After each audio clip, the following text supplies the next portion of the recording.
Myself is Anil Gupta, co-founder and CTO at Wyebot.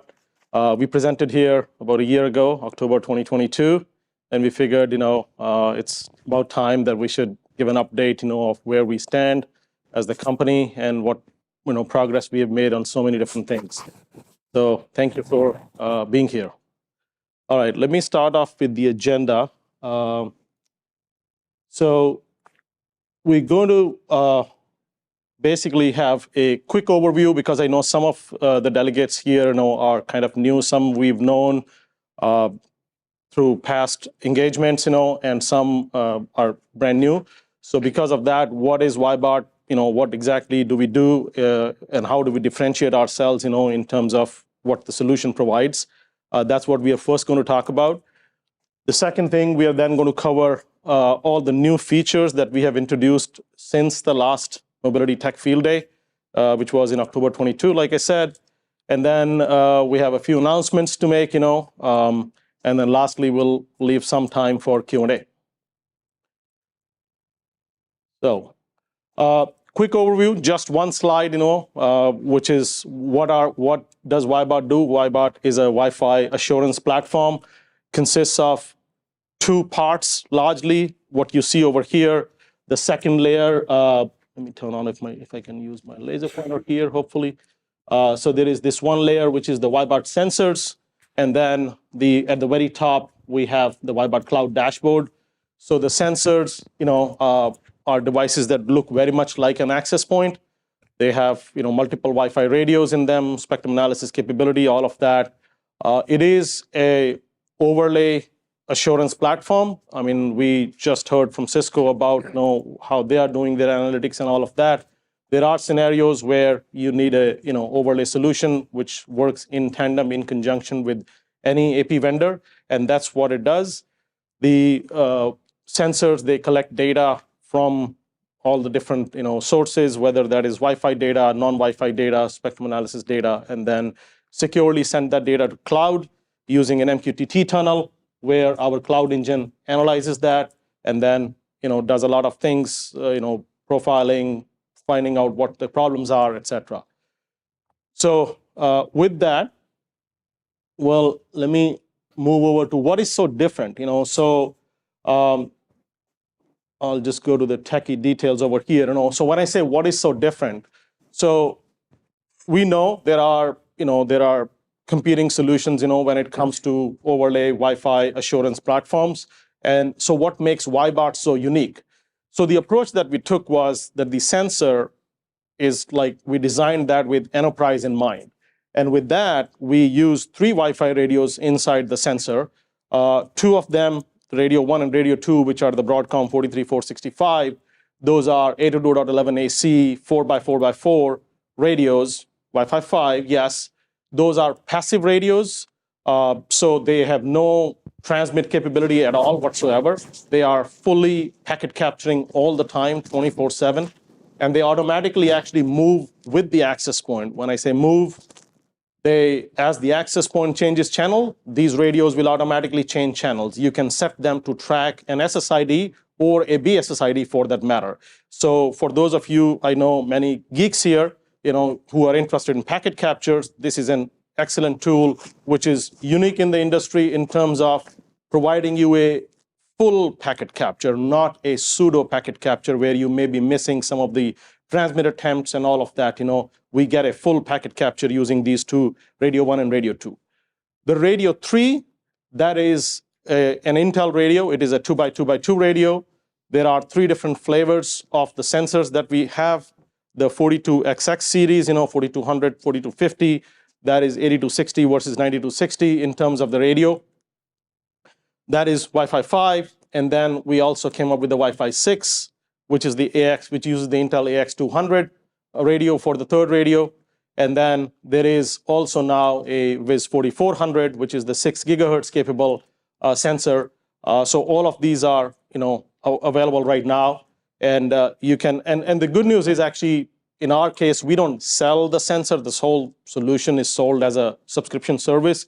So unlike, many other solutions, when a customer buys that, you don't have to worry about the sensor breaking down anything stops working, hardware upgrades, we just, if there's a failure, we detect that. We will send you an email saying, we detected some failure, we'll send you an RMA, no cost to you whatsoever. New hardware device comes out, you don't have to worry about that. You are eligible for the upgrade, software support, software upgrades, hardware upgrades, everything is included in that one subscription price. And this kind of leads into our second thing, which I'll also talk about, that the whole point about simplicity. So continuing on the journey of what is so different, let me go over to, so as I said, the first two radios of the sensor, the two Broadcom radios, those are 11AC radios. They are capturing 24/7. And they are not streaming all this data to the cloud. There is onboard storage. We specifically made it for that.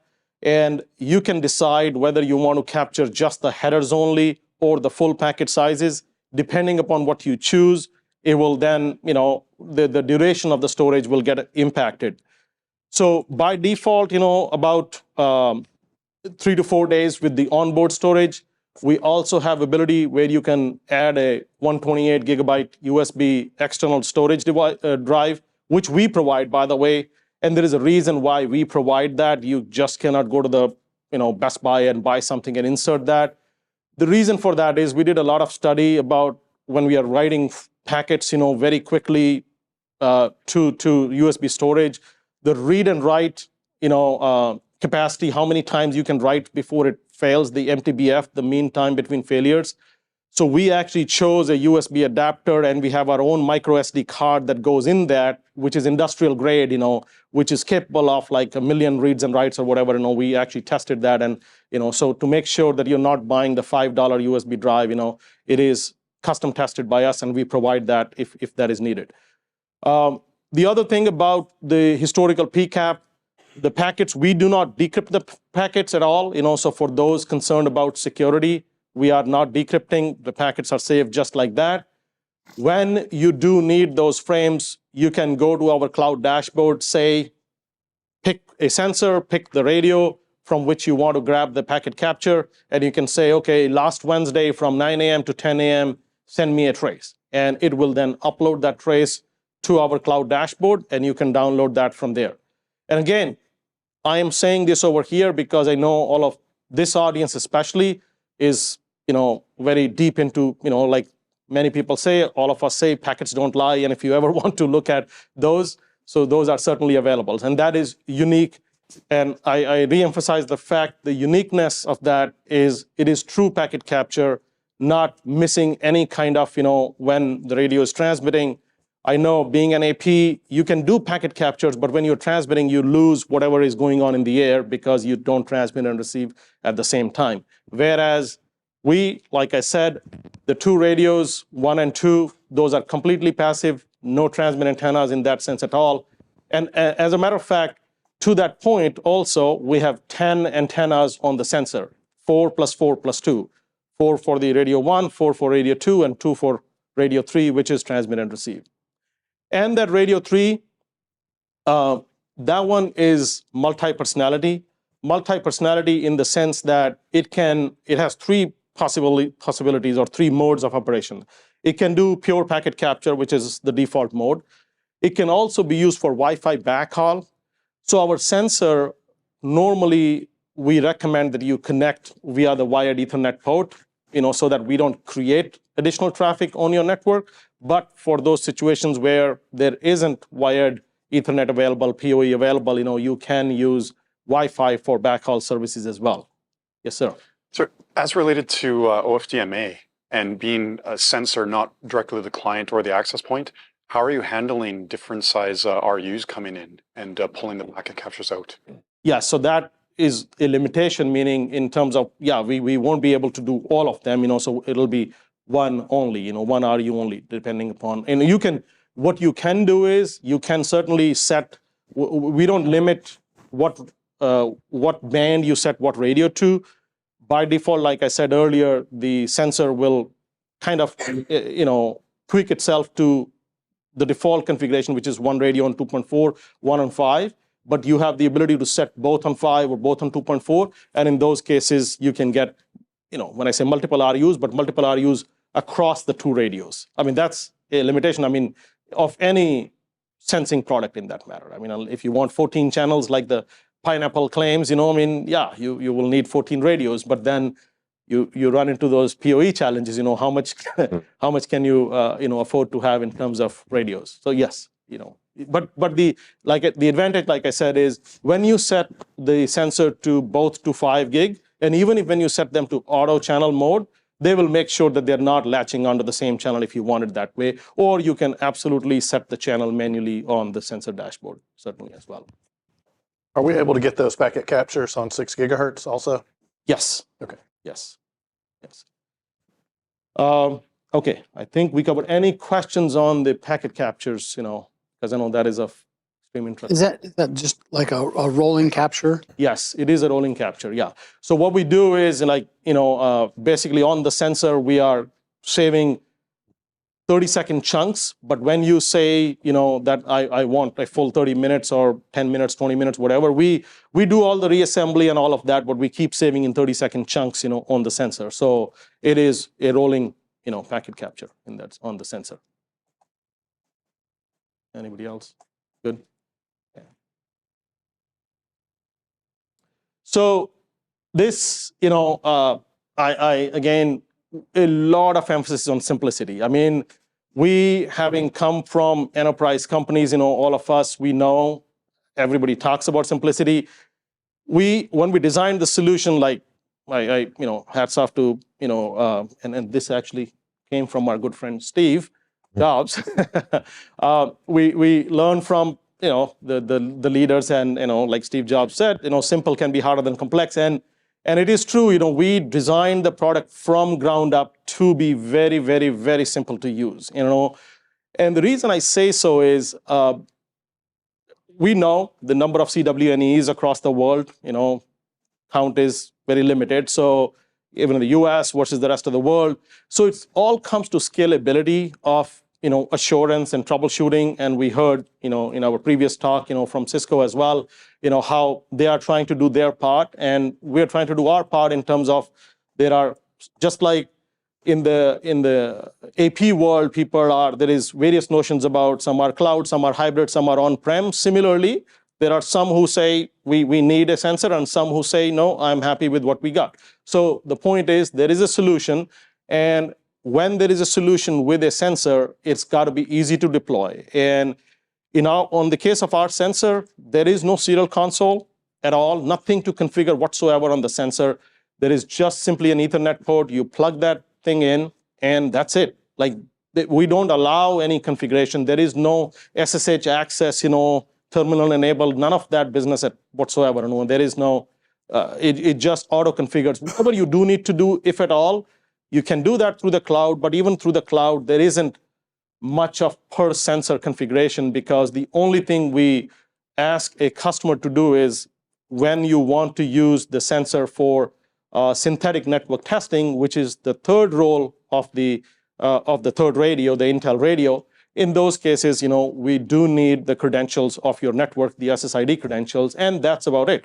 And after that, the sensor just runs, collects data automatically, and then diagnoses what is going on within the environment.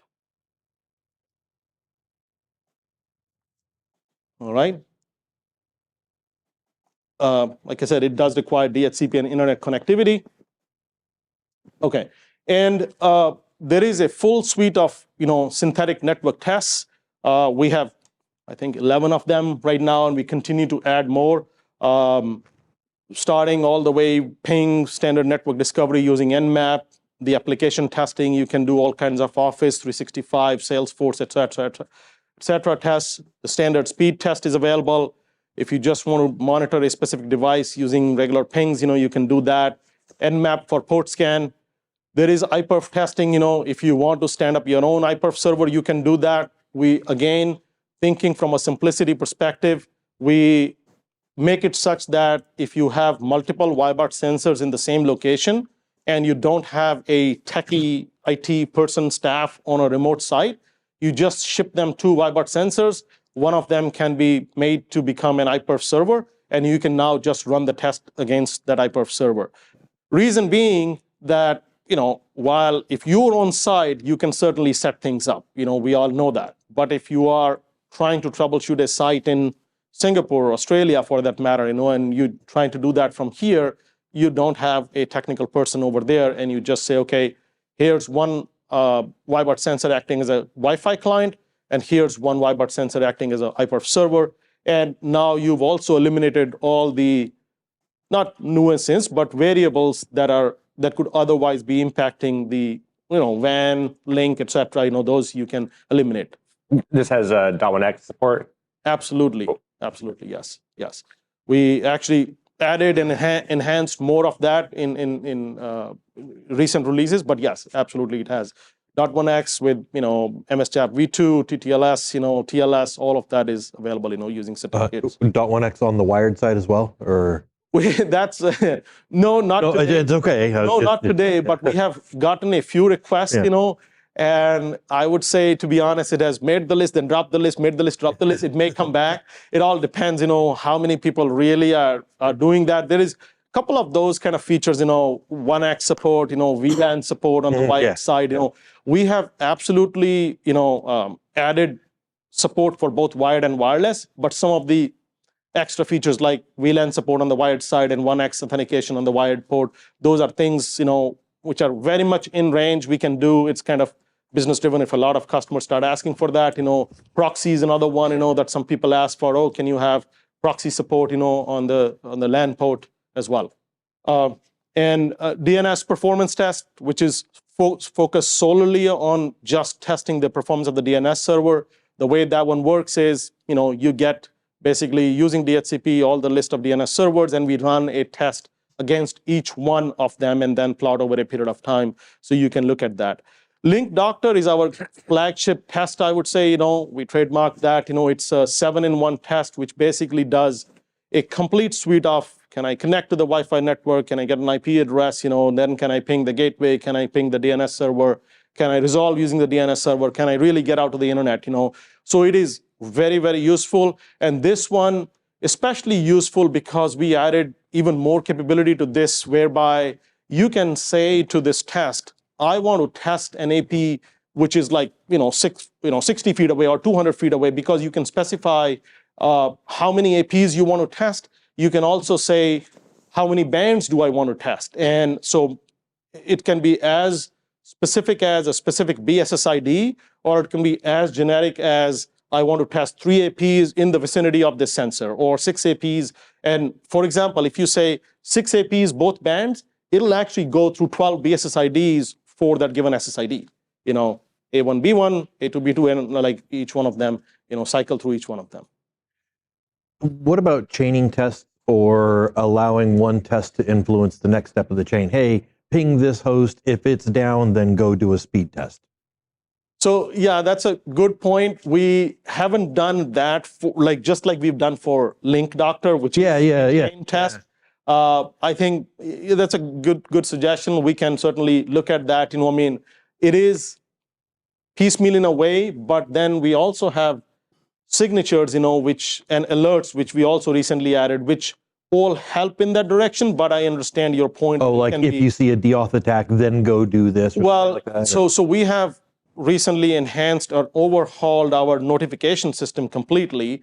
And what that means is that you can say, if this particular test fails 3 times in a row or 5 times in a day, then notify me. So you can do that kind of thing. It's not exactly what you asked for, but in the direction of okay, I'm measuring the trends. I think that's what I always like to say. Some people sometimes say, oh, I want to be testing every second. You don't want to be running a speed test every second, because actually, we were ourselves surprised. I had this sensor at my home, and each speed test consumes 300 megabytes of data. Yeah. So my ISP would soon say, if you're running every hour, hey, what are you doing? So many of us say unlimited data when we have internet at home, but there is a limit on the back end. All these tests are network based. Do you also have RF test tracking MCS over time, average data rates, retry rates? So these tests are all network-based, but what you're talking about, we don't have tests for that, but we collect all the data using those two passive radios, and we generate network statistics every 30 seconds, and actually every 5 minutes they go up to the cloud. So we have what we refer to as signatures, which will basically look at that, and no need for testing specifically, but like analyzing all of that data automatically. The stuff that I kind of skipped over, but it's good refresher, is the high level thing with those two passive radios is what we call as autonomic Wi-Fi, meaning capture the data, analyze the data, detect the problems, and then figure out what is the resolution for that problems. And that, four things basically, that is results in the signatures, which is like, hey, I've detected, high retransmit rate, there's channel overlap, or there is 40 megahertz channels, and primary channel mismatch. There is a whole bunch of combination of signatures, what we call, we say problem and solution within the company. We call them signatures because each one is a different pattern, and that's what our AI engine does. Collects the data and then analyzes. So the data that is being sent, by the way, from the sensors is not raw data. It is metadata. It is very condensed, of the order of like 5 to 10 kilobits per second is what we are sending, because we have, kind of portion of the AI engine on the sensor, which is producing that and generating what we call as events of interest, EOIs, and each EOI is timestamped. So even if there is a delay in getting the event to the cloud because there was a network, downtime, so the timestamp for the event is always maintained. So we can buffer data, up to 2 hours on the sensor. So if the internet goes down, we can still eventually send those. But yes, if it is longer, then it'll get dropped, and then we will start all over again. But that is why, like, sometimes people say, oh, you don't have, like any kind of a capacitor or something. If there is, if the internet goes down, how am I going to know that the sensor is not available or there was a power outage?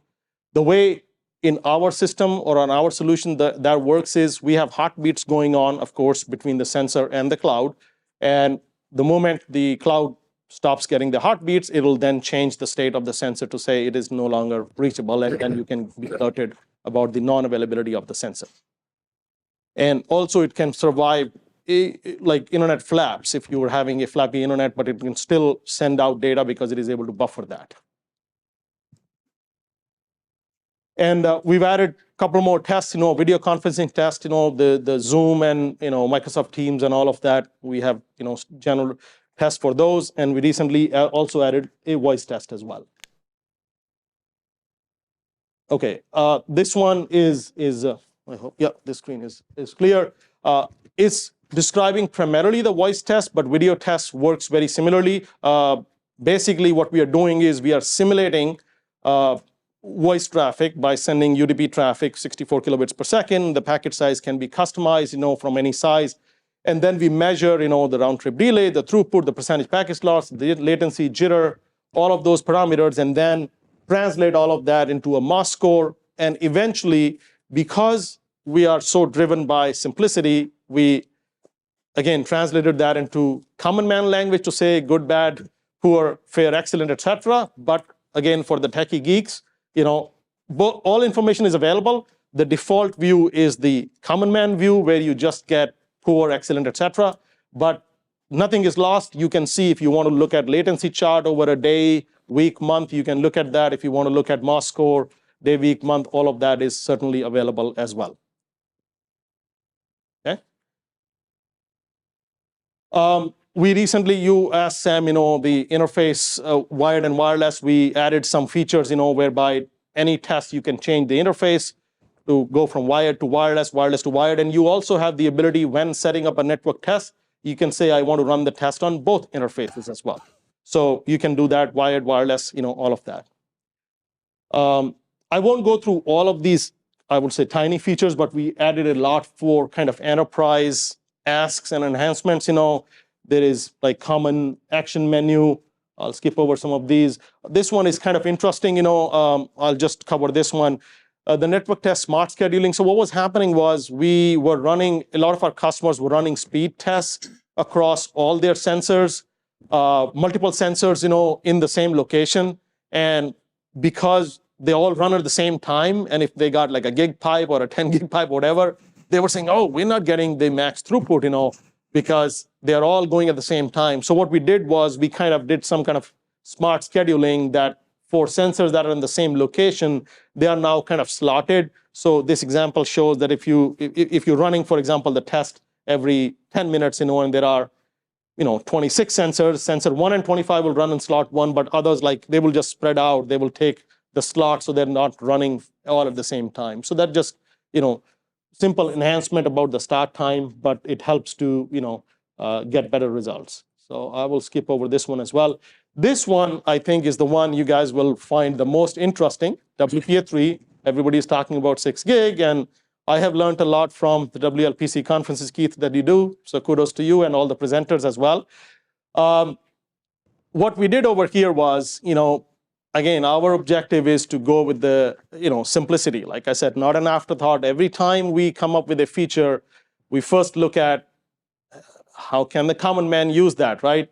And so what we have done over here is we believe that we have one of the most advanced, client network testing device in terms of WPA3. So we allow you to create an SSID profile, and within the SSID profile, you can go and set each of these parameters to your heart's desire. You can set the AKM suite, you can set the pairwise cipher, you can check any number of them. You're allowed to check the group cipher that you want to use.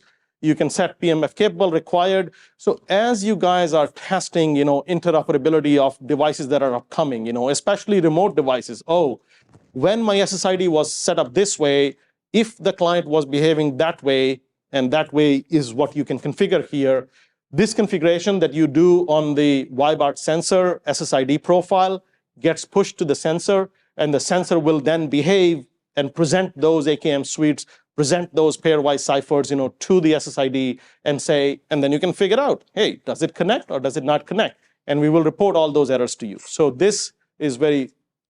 So I just had a question related to that configuration. I'm just thinking of pre-qualifying deployment configuration. Would I have to create individual profiles for each of these security settings, or could I have one that cycles through all of them? You don't have one that cycles through all of them. But what we do is, so what we do is, maybe there's another screenshot as well, and I will probably go to that. Well, this is all the combinations you guys are aware of. So basically, what you can do is, so we detect, first of all, when we detect the beacon, from that we figure out what is the current beacon's setting, right? And we show that one, and that one you cannot edit because that one is the current setting. But we allow you to make a copy of that SSID, and then you can call it my test one, and then you can change whatever you want to change over there, and then create new tests, with that. Yeah, because when you say cycle through, as you can see, in the next slide, right? I mean, how many combinations will this result in, right? I mean, it'll just be forever, So I think it's best to you figure out, what you are setting on the AP side, and what we are seeing, because we are vendor agnostic, we have seen what Aruba may call, WPA3 Enterprise. Extreme may have slightly different variation of that. One is PMF enabled, one is, capable. Like, there are slight variations. And at one point I started actually making a chart, and then I said, I think it's quite an exercise. I mean, we do have something internally, but it's quite an exercise to try to figure out what is what with different, AP vendors. So continuing on that, I mean, again, with our goal of simplicity, when you are setting up an SSID, we do have an easy checkbox when you say you create one profile. So this is a little bit in the direction that you were asking actually, can we, so you create one profile and then it can cycle through both, actually, the open one and the open enhanced one. This was one feature, by the way, the small gift box on the side that implies that that was a feature request that was submitted through our cloud dashboard by a customer or multiple customers. So what I'm trying to also show over here is we are very receptive to customer feedback, and this was something that was submitted by a few customers. Because what was happening was we actually have, like I said, the feature where sensors radio 1, for example, when you set it to 2.4 gig or 5 gig, it will follow an SSID. But if a sensor, for whatever reason, power reasons or RRM reasons, decides to change channel, our sensor may connect to an AP, or not connect, may start following an AP which is farther away. So for example, if the sensor is here and the AP is 5 feet away, and there's another one 50 feet away, this AP may take more than 60 to 90 seconds to reboot. And if our sensor is selecting a channel, then it may kind of start following a distant AP's channel. So by setting it to track a specific BSID, it will always make sure that it is tracking the BSID that it is following. If it hears a channel switch announcement, does it follow and do what the... No, it does not, because we don't trust anything but the packets. So, Well, I mean, it's in the packet saying, I'm moving here in True, 5, 4, 3, 2, 1. we have absolutely correct. I'm not going to debate that in any form, fashion. But we've also seen, like, I'm not going to name a vendor, but multiple vendors where we've seen the controller, the cloud controller or the controller says, yeah, the AP is working fine, whereas the AP is not beaconing. So we can detect that because we don't trust what the controller says. We are not pulling data from that. So the good news is we don't take a ton of time. Like, because we do everything in 30-second increments, the moment the AP stops beaconing, 3 missed beacons, and then we start looking for, we said, oh, okay, this is the channel I was latched on, and it just disappeared. So we will follow the AP's channel, whichever one it goes to, not necessarily following what was said in the channel switch announcement. And the reason I say that also is because why I say we don't trust what is said necessarily in the frames. We have seen primary channel of 0. We have seen, in the beacon, in the DS, parameters section, we have seen invalid values sometimes because of bugs. I'm not saying they always exist, but that happens depending on the firmware version. So when we when we follow a channel, what we do is we actually have what is the sniffer channel, and then the channel that we sniffed upon, and then we go look at multiple fields inside the beacon. We look at the DS params field, we look at the HD info field, the up and down, the low and the top and bottom, and we then make sure that we are what I heard upon and what the beacon is saying, they match. And if they don't, we actually flag that, hey, your beacon says this, but actually it is not on that one. So we really want to be independent third-party source in that sense, and not relying on necessarily all of what is being claimed by the AP, because that is the third-party view. It's a good call out, though. Do you find that channel switch announcements are regularly incorrect? And if so, do you No, flag I'm that? not pointing out specifically on channel switch announcements. Yeah. No. Beacons, we have seen that. But yeah, I mean, as a matter of fact, who was it? There was some maybe WLPC presentation, where somebody was talking about the channel switch announcement, and how Cisco behaves. Actually, yes, there was a presentation about how Cisco sometimes switches always to this one, and some others do that behavior. So it's kind of funny behavior. But because we are the primary sniffer passive channels that we are sniffing on, those we don't, I would say, miss a heartbeat. Because we got to get them every time we the moment you see 3, because I am there, I'm listening to you all the time. So if I did not get it, what happened, right? So we then immediately go into, okay, I'm going to start looking again. So all I would say over here is we did a big overhaul on the notification system. There was, a lot of requests that, I want to get alerts from the system, and you can create a profile with, users, trigger criteria, and the trigger criteria can be multiple trigger criteria. Where did it go? I have that. So yeah, this is where the trigger profiles are, which basically you can say, every time a test fails, I want to get notified. Every transition, pass to fail, fail to pass. Or the more interesting one are the bottom 2, which a lot of people ask for, because oftentimes, as you all know, there are blips. So some of them say, my network is 100% SLA, and every failure I want to know. And then there are others who will say, okay, this happens, there are 3 consecutive or 7 consecutive or whatever you want to do, or N number in X number of hours, etc. So we basically added all of that capability. So I'll skip over that. LLDP information, this has been useful, especially with when we launched the new sensors. We saw that our the Wi-Fi 6 sensor and the 6E sensor, they require PoE+. And we were having issues sometimes being reported by customers. We were going into our LLDP, telling them what switch port. I think, Sam, we may even have reached out to you at one point of time. We were testing with specific Cisco switch, etc. So that information is now available on the dashboard, so you can see, and it's only going to be more useful as we move towards multi-gig ports and PoE++, etc. Was just going to ask the question about multi-gig ports. So Yeah. save that for later, I take it. Yeah. I will skip that. This was something that we added, for network testing, external IP address, because some people are using multiple WAN links. That is useful. I'll skip over this as well. I think somebody asked about, some enterprise features, EAP-Fast, EAP-TTLS, all of that is supported. All right.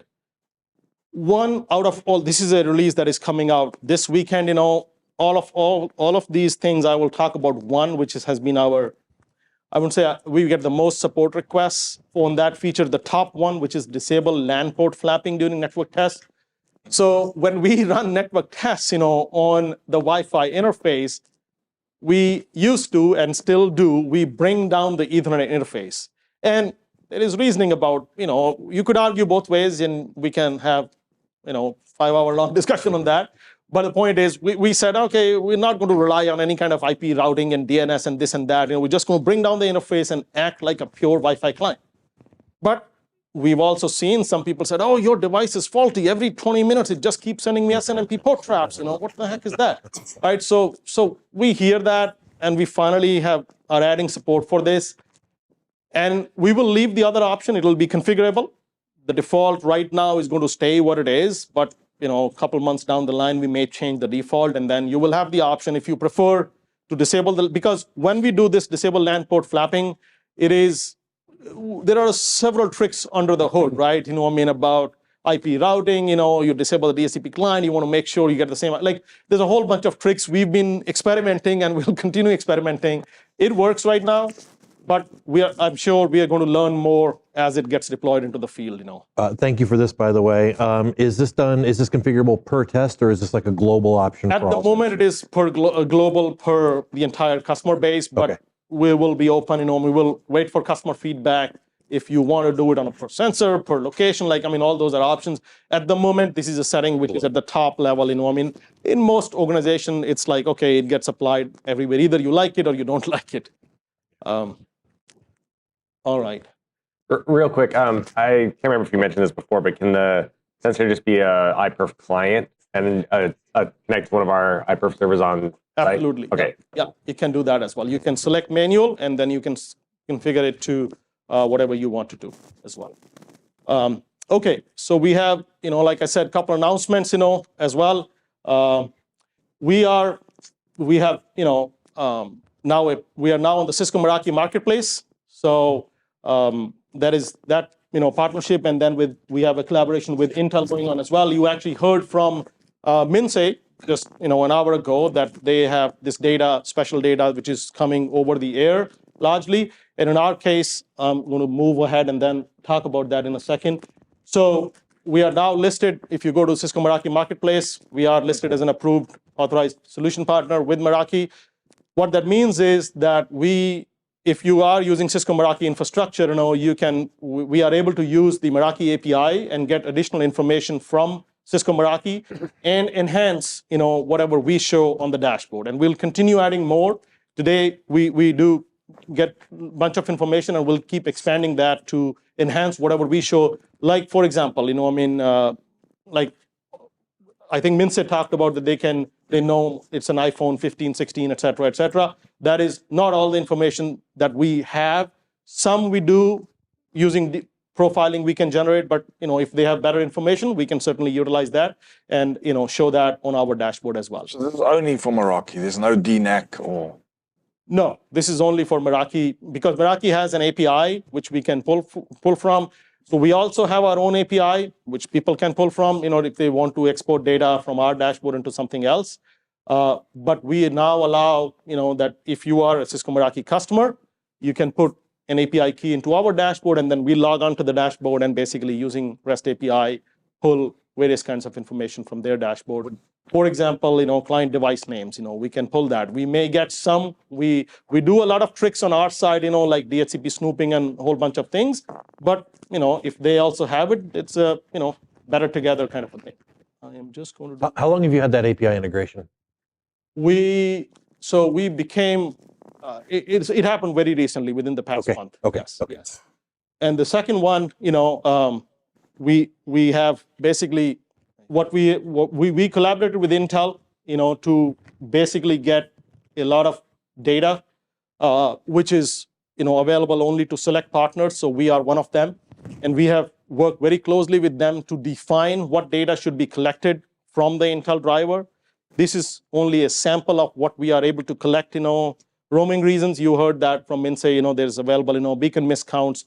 And Keith, you asked about the data rates, stuff. So we are actually able to get the complete data rates histogram, from them. We actually asked for that and helped define that.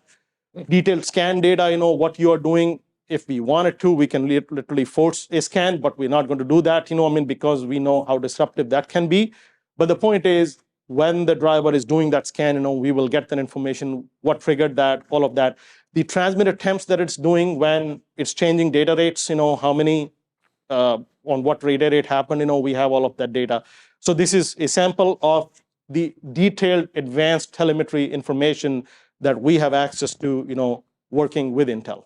And this data is specific to the stuff coming from the sensors Intel card, right? Not over the air from other Intel clients. This is data that is provided by the Intel Wi-Fi driver to a client application, which is what I was going to go to. So we, now I can play the video.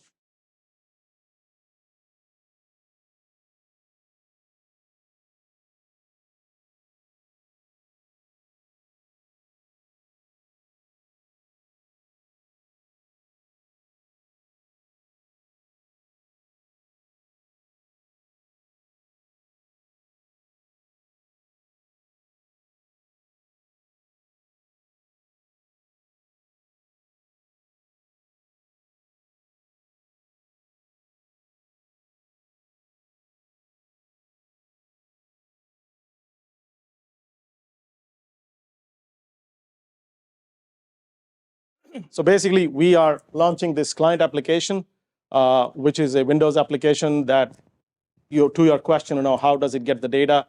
So we work with Intel. From Intel driver gets data to an Intel application, which then passes it to us. So we have our own application that has been developed for Windows platforms, right? So you can actually get the actual roaming events from the client. Yes, in a normal environment for them. Yes, absolutely. So here is some more details on that app. So this app runs on the Windows 10, 11 laptops. The devices that are supported are Intel 9260, the AX200, the Wi-Fi 5 and 6 series, and also the 210 and the 211. And it basically runs as a background service and reports data to the Ybot cloud. And I'm going to now show you actually some of the, some screenshots, from there. It's a very similar looking dashboard. If you have used the sensor dashboard already, it is very similar looking dashboard. And of course, the application, we are very well aware, it needs to be very lightweight in terms of CPU and memory utilization. All right, so it, like I said, it collects all the telemetry data from the Wi-Fi driver. It can also run, network tests on demand as well as on a schedule. So just like all the network tests that are available on our sensor platform, this is a complementary solution, which is not sensor, but rather running on Windows. And it can do our standard link doctor test, the speed test, application testing, voice and video testing, trace route, all of that stuff that is going to be, available within this application as well. So you can do on demand, or you can do on a schedule. And we're not going to be very intrusive to the laptop in the sense that we're not going to wake it up if it is available. If you have scheduled that, then only we will run it. Otherwise, we're not going to necessarily wake up the laptop unless the administrator wants to do so. this is a screenshot of, what you can see. This is all the devices that is, that are reporting data to the cloud dashboard. You can see the devices which are online when they were last seen. And here is actually a screenshot from basically what you can see. As some of you may notice who have used the Ybot sensor dashboard already, that at the very top is this, let me see the laser pointer here. At the very top is this problem solution piece, which is in this case of sensor, same thing with the client. The laptop is sending data to the cloud. We analyze that data, run all the signatures on that data, and then basically make it very easy to use to say, here is a problem, here is a solution to that problem. And did you say this is out now or it's coming? It is coming. It's about to be launching very soon. Actually, this laptop right here has it running. The screenshots were actually taken from this laptop, so it is function definitely. But we're going to be like officially making it available, GA, very shortly as well. And as you can see over here, the same things. We list all the access points, all the Wi-Fi networks that can be seen. So a common question that many times comes up is, people say, there is sensor, now are people not going to need the sensors, if you have the client laptop application? No. The answer is there is place for both. Again, I go to the same, terminology that was used very recently by Cisco in the previous presentation, which is there is cloud, there is hybrid, there is on-prem, and all three continue to coexist, right? And I also take another analogy. We've all been in Wi-Fi for 20 plus years, and we know, for example, when we started with Wi-Fi 20 years ago, there was the standalone AP, then came the controller-based AP, then came the instant AP mode, then came the completely cloud-based mode, and now what is happening? All four are being offered. It depends from customer to customer. Some may say, I'm happy with my cloud-based solution or whatever, like AP solution only, and I don't need an overlay sensor-based network. Some may say, no, that is very helpful. Others may say, how do sensors differentiate from the client application? Sensors come into play when you have headless devices, right? You're not going to have an agent for every, blinds or, speakerphone, Wi-Fi enabled stuff, that is going to be in your environment, right? Versus, there are going to be devices which are, laptops, Android devices, Mac OS devices, iPhones, etc., which can have an agent. So there is space for both. And our goal as leaders in Wi-Fi assurance, we are essentially trying to provide everything possible that may be needed to get full assurance, remote assurance with simplicity, right? Well, one of the biggest challenges I guess I see in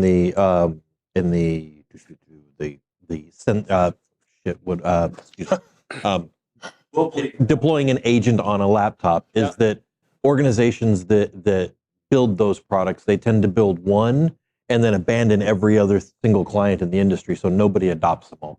Meaning you build a Windows package, but never the Mac OS, never the Android, never the iOS, and so you only get one client type, therefore you get diminishing benefits. What's your strategy for a full complement? Absolutely, no, that's a great question. And yes, so we're definitely going to build for the most common operating system, which is Mac OS, iOS, Android, and Windows. And then there are certainly other, there could be Chrome OS, that we could jump on as well. But the most common one, Mac, Windows, Android, iOS, that will definitely be there. We're starting off with Windows, of course, because we have our partnership with Intel, collaboration with Intel. And by the way, that means that if there is, for example, even a Chromebook, which is using, like any device that uses Intel Wi-Fi will have the enhanced. If there is no Intel, that will, the application, the Ybot application will still work. It may not get the additional enhanced MCS data rates and all that kind of information, but whatever the OS is able to provide, we will certainly be able to utilize that. When Intel is available, we utilize additional information. In the same way, like I said, when you are a Cisco Meraki network, if you provide us the Meraki dashboard API key, we can get enhanced information. We continue to remain vendor-agnostic, works with any vendor, but we are also open to whenever a AP vendor is, or in this case, Intel, laptop manufacturer is willing to, work with us. We were willing to collaborate with them and enhance whatever information we can provide on our dashboard.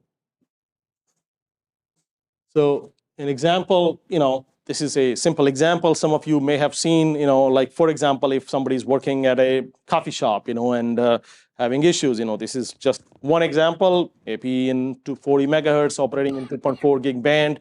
So we can detect any and all different kinds of signatures, and that is what we refer to as a signature. And there are many of them, the goal again being data is being continuously sent. This whole system is built on a completely scalable architecture, modern architecture, scales to millions of devices. We use, Amazon on the back end, which everybody knows is globally scalable in that sense, GDPR and all of that, different regions, all standard stuff. We are very aware of that, data privacy rules and all of that. So yes, it is going to scale. And the way this is actually going, sorry, did you have a question? I just say on your signatures, you have obviously tons of data that came in. Mm-hmm. You have a list of the top 10 signatures that get triggered. I mean, not in this slide deck, but yeah, we definitely, can share something, with you. Yeah, I mean, we have data from so many different customers. As in that would be the list of low-hanging fruit. Yeah, Right. I mean, there's several, I mean, we've seen, like, I'll just give you example off the top of my head, like we've seen sometimes installation where they're doing 40 meg, that is common practice, either like somebody would do a 36 on primary and 40 on secondary, and then the other AP is 36 on secondary, and like that kind of the OBSS. OBSS overlap, I mean, there is, channel overlap signatures, there is too many SSIDs created. That's a very common scenario. 40 megahertz, you're using 80 megahertz on 5 gig, there's that kind of signatures. There's a whole bunch of signatures which are very common, especially when people initially deploy our solution, they will very quickly see within 5 to 10 minutes, oh, I did not know that this was like, and especially we have seen, one of the APs is misconfigured because they forgot to, because either the controller says it's configured properly, either that, or they forgot, but we will detect because it's not a human being that is analyzing. It is, data that has been collected, and it will go through the standard signatures and figure out very quickly, beacon intervals, which are, mismatched beacon intervals, for example, sometime, or very high unconventional beacon intervals. So a lot of those signatures are pretty common, and then there are these uncommon ones, which we also will see and detect. I just have an add-on to that. If that's the case, is there, from a sales standpoint, marketing from your side, let's run analysis of your today, and then after you implement these fixes we told you, what's your analysis after, so you can say, we improved you X%. Actually, we do have some strategy. Our sales and marketing teams do use that, which is like, essentially the percentage reduction in the number of support tickets, right? I mean, if they were getting 50 tickets a week, now they're getting 20 or 10, or the mean time to resolution can be greatly reduced, because the system is automatic, as opposed to going on site. And then the other ROI is that you don't have to travel on site. That is actually one of the biggest one, because like I said, the solution having been designed with simplicity in mind, you just ship the sensor, anywhere in the world, and as long as it can get an IP address and get on the internet, you're done, I mean, you can do. So our goal is, even if you can cut those remote site visits by 50%, the cost of what the sensor is versus a site visit, it's like night and day. Yeah, I was actually interested in Keith's question a little further, which was this top 10 list. Keith, were you looking for something that would be like on the dashboard in terms of like, hey, here's the top 10 things, like based off the data Ybot's pulled that they can see for a given network? Or were you thinking like, sort of Ybot's perspective on the wireless industry? Like, these are the top 10 industry-wide sort of problems that we see. Yeah, just curious. I was just thinking it'd make a really good 10 talk at WLPC to say that. Well, that was actually my question. Is there any aggregation of, you've got 1,000 customers, you've got all their data in one place, anonymize it and bubble up. This is what we're seeing across all of our customers' trends. Yeah, we can, but we've been a little bit careful about, it's like, I mean, I know Cisco presented the data lake, like privacy essentially is where I'm going, could somebody say, oh, I think it'll be okay, but like we have to be careful about when we are I think it should be okay to make collective conclusions to say, okay, yes, across our customer base, we saw this as the most common problem, which I think we could do. Certainly, we haven't done that, but yeah, that is something that is certainly possible. To see the clock ticking down, I think we are pretty much good. Oh, this is an interesting one.